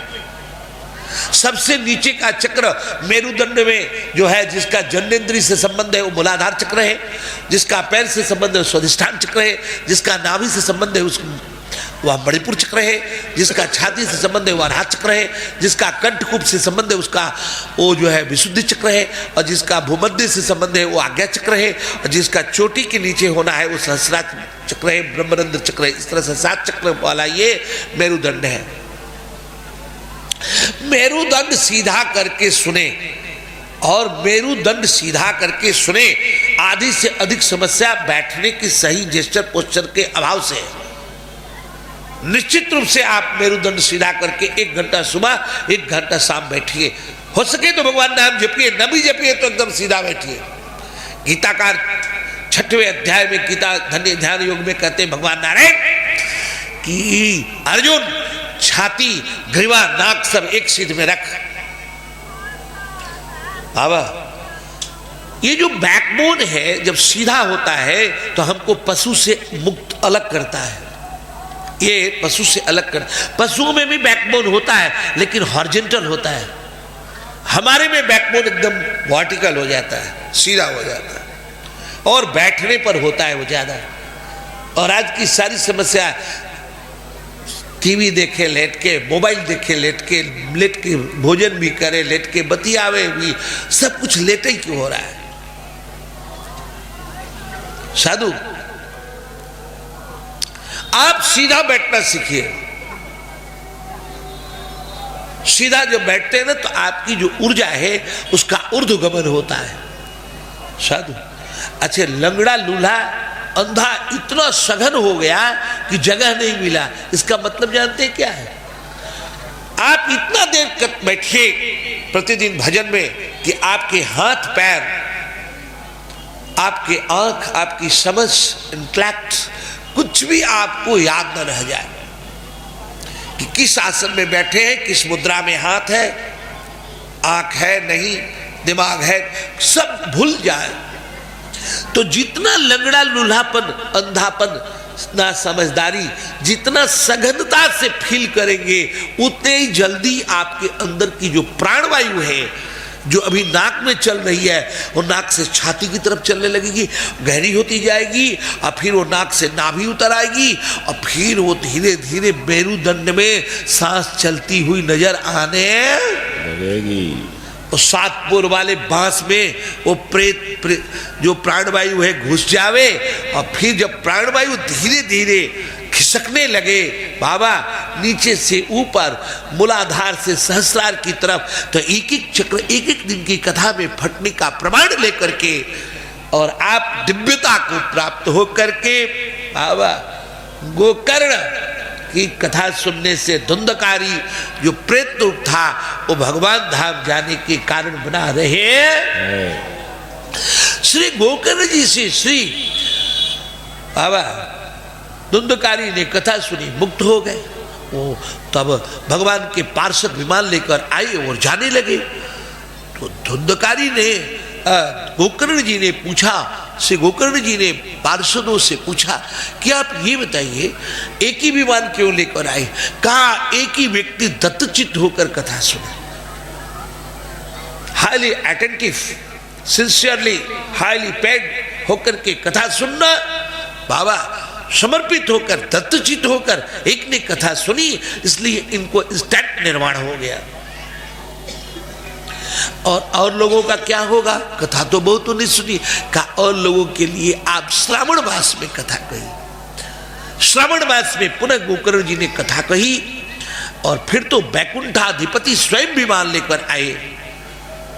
ओ गोकर्ण जी और लंगड़े लूले अंधे मंदबुद्धि जितने भी धरती में प्राणी थे सबको भगवान अपने धाम उठा ले गए। जैसे श्री राम जी जब लीला संवरण करके श्री साकेत जा रहे थे तो ले गए, वैसे ही भगवान 2 ही बार घटना घटी।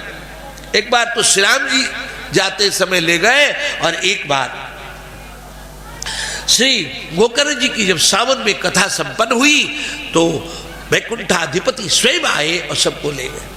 ये श्रावण की कथा क्या है आपको पता ही? जहां बैठ के कथा सुन रहे हैं, श्रावण में 100 फीट पानी ऊपर बहता है, इस पंडाल से भी ऊपर बाबा पानी बहने लगा, वो लगभग रेलवे लाइन को छूने लगता है, इतना पानी बढ़ जाता है। 100 फीट नहीं तो 50 फीट तो होता ही होगा बाबा, बहुत ऊंचा यहाँ पे पानी बहता है श्रावण के महीने में। अभी आप यहाँ बैठ के कथा सुन, श्रावण की कथा से तो भगवान बहुत प्रभावित हुए। ये श्रावण की कथा का क्या तात्विक तात्पर्य है? देखिए, कमर सीधा करके बैठना है, और घंटों बैठना है जब तक कि पैर और सब शून्य न हो जाए। भारत का आविष्कार है शून्य। अब ये शून्य समाधि से पैदा हुआ। ये अब भगवान बुद्ध की शून्यवाद से तय हुआ, अनात्मवाद से तय हुआ, नथिंगनेस से एवरीथिंगनेस की जो यात्रा ऋषियों ने की उससे ये तय हुआ, जीरो से। साधु साधु मैं आपको निवेदन किया, इतना दिन एकदम बैठना मेरुदंड सीधा करके, ये तो सबके बस की बात नहीं है। हमारे को तो महाराज मेरुदंड सीधा करने में बड़ी प्रॉब्लम होती है, हम तो सीधे बैठ भी नहीं पा रहे हैं महाराज। बहुत से भारतवर्ष में ऐसे लोग हैं जो कि पद्मासन में नहीं बैठ पा रहे, सुखासन में बैठ ही नहीं पा रहे, और कुर्सी में बैठते बैठते वो बिल्कुल एक तरह से है अकड़ गया है उनका शरीर, उनको बैठने नहीं आता, उनके हाथ पांव बैठने ही नहीं लायक रह गया। बाबा ऐसे भी भारतवर्ष में लोग हैं। अब ऐसे लोगों का क्या होगा, बुढ़ापा तो लगभग ही रहता है, ऐसे ही हो जाता है, टेढ़ा मेढ़ा हो ही जाता है, फिर तो कैसे होएगा। तो इसके लिए श्रावण में कथा होवे। श्रावण की कथा का अर्थ क्या है, अपनी अयोग्यता की अनुभूति करके। दो मार्ग हैं भगवान के यहां जाने का है, एक मार्ग तो ज्ञान का है, योग का है, तंत्र का है, ध्यान का है, और एक मार्ग जो है भक्ति का है, शरणागति का है, प्रपत्ति का है। ये मार्ग ही श्रावण का मार्ग है। श्रावण का अर्थ है कि जैसे सावन के महीने में वर्षा होती रहती है, ऐसे ही अपनी अयोग्यता की अनुभूति करके कि मैं इस योग्य नहीं हूं प्रभु कि हम कुंडली जागरण का साक्षी बने बाबा, और घंटों घंटों हम बैठ करके एक आसन में भजन करें, ध्यान करें, कथा सुने, कथा कहे, प्रभु मैं इस लायक नहीं हूं। साधु अपनी अयोग्यता की अनुभूति करके प्रेमाश्रु से भर के रोमांच को प्राप्त होना, जैसे कि झरझर झरझर आंसू बहे कि नाथ हे जगन्नाथ। जैसे मार्जान न्याय भक्ति में एक न्याय है, मार्जान मतलब बिल्ली होता है, जैसे बिल्ली अपने बच्चे को मुंह में पकड़ के 7 देवड़ पार करके उसके ज्ञान की आंख फोड़वा लेती है, ऐसे ही है प्रभु आप हमारे जीवन में मार्जार बन के आए, बिल्ली बन के आए, और हमको अपने मुंह में पकड़ के अपने सामर्थ्य से उठाकर इस 7 कुंडलियों से पार कराए, 7 देवड़ से बाबा पार करके ज्ञान को प्राप्त कराकर मुक्ति में ले जाए। ये सब आपके बस का है, ये हमारे दास के बल का हम इस लायक नहीं है प्रभु, आप हमारे पर कृपा कीजिए, आपकी कृपा के बिना नहीं हो सकता। साधु तो जो व्यक्ति अपनी अयोग्यता का ध्यान कराते हुए रो धो करके प्रेमाश्रु से भर के, मानो श्रावण की वर्षा हो रही है और शरीर में जो रोए हैं ये जो खड़े हो रहे हैं, जैसे सावन की वर्षा के बाद पृथ्वी में घास खड़ी हो जावे, ऐसे ही रोमांच होता हुआ प्रेमाश्रु से पूर्ण होकर के जब कथा कहीं सुनी जाती है तो भगवान वैकुंठाधिपति स्वयं फिर विमान लेकर के आते। जो लोग भजन करते समय जिनकी आंखों से आंसू बहता, कथा सुनने में कहने में प्रेमाश्रु झरता है बाबा, ऐसे लोगों के भजन से उस देश काल में जितने प्राणी रहते हैं भगवान सबका भजन मान लेते। श्रावण मास की कथा से तो भगवान बहुत ही प्रभावित हो गए, और भगवान ने क्या किया, समस्त को भगवान धाम ले जाने का, क्योंकि आप उस देश काल के प्राणी हैं जिस देश काल में मेरे भगत प्रेमाश्रु से युक्त होकर रोमांच को प्राप्त होते हुए मेरा ध्यान भजन पूजन कर रहे हैं। साधु साधु तो 2 मार्ग हुआ, एक तंत्र का मार्ग, ध्यान का, योग का मार्ग, जिसमें मेरुदंड सीधा करके कुंडली जागरण का पुरुषार्थ साधु, और एक प्रसाद का मार्ग, कृपा का मार्ग। शरणागति का मार्ग, प्रपत्ति का मार्ग, जीरो का मार्ग, साधु साधु, ये भक्ति का, इसी से ज्यादा लोगों का उद्धार होता। साधु साधु साधु। भगवान से प्रार्थना कीजिए कि प्रभु हमको इस शास्त्र के गुह्यतम अर्थों का ध्यान करते हुए हम इसको जी नहीं पा रहे, आप मेरे पर कृपा कीजिए। आपकी कृपा के बिना मेरा उद्धार होना। जो लोग भगवान से रो धो करके प्रार्थना पूर्वक भगवान से जुड़ते हैं उनको भगवान तो ले ही जाएंगे, और साथ में उनके जितने लोग हैं रिश्तेदार, नातेदार, कुटुंबी, सबको भगवान अपने धाम में ले लेते। साधु साधु। ज्ञानियों के लिए तो पार्षद आते हैं और भक्तों के लिए स्वयं भगवान आते। भक्तों को लेने स्वयं वैकुंठाधिपति आए, स्वयं श्री सरकार आए। साधु, क्योंकि भगवान सबके हैं, सब भगवान के हैं। ज्ञानी को कैवल्य की प्राप्ति होती है, वो केवल जाता है, लेकिन भगत तो सबको लेकर जाता। साधु साधु। आप तीर्थ यात्रा में आए हैं, आप स्नान कर रहे हैं, आप अपनी पूरी जात की तरफ से, पूरे पितरों की तरफ से, पूरे रिश्तेदार, नातेदार, मिलने जुलने वाले, अपने पालतू जानवर, सबके तरफ से, अपने गांव, देश, क्षेत्र, समस्त लोगों की तरफ से आपकी उपस्थिति यहाँ दर्ज कराई जा रही है। साधु साधु साधु। ज्ञानी तो केवल अपना देखता है, भगत तो भक्ति के लिए देवर्षि नारद जी ने सूत्र दिया है कि भक्ति स्वयं करती है और सबको तारने का कारण बनाती। इस भागवत महात्म का प्रथम श्लोक है, सच्चिदानंद रूपाय विश्वोत्पत्त्यादि हेतवे तापत्रय विनाशाय श्री कृष्णाय वयम नमः।